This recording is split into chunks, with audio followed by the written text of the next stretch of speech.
I'd now like to introduce Glenn Seaborg to you, and he's going to talk to you about FDR to Bush, 50 years of advising the presidents.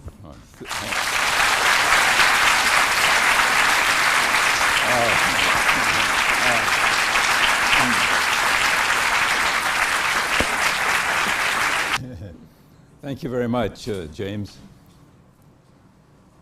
I'm going to talk to you today about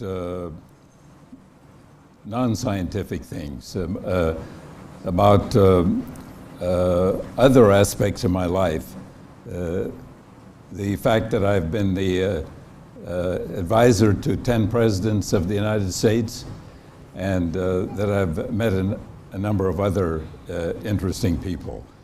And I first met George Bush when he was ambassador to the United States, United Nations during the Nixon administration.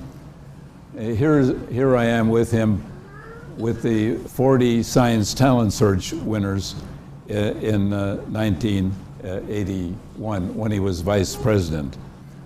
I was called to Washington in April 14th of 1989 to brief George Bush on cold fusion. I don't know whether you know what cold fusion is, but it was the idea that you could fuse nuclei very easily and get a lot of energy just by passing an electric current through water. Whereas, of course, the physicists had built huge machines and worked for decades trying to do this, spending billions of dollars. And of course, the chemists thought they'd really stolen a march on them. And the idea swept the country, and I was called to Washington to brief President Bush on it.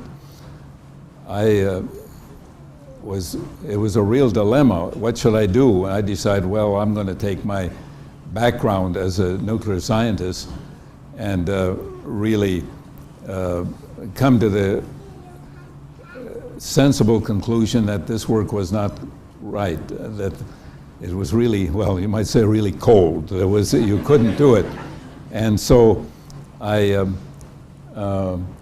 that's what I told him at that time. They did say that you can't, well, I did. I said you can't just go out and say this is not valid.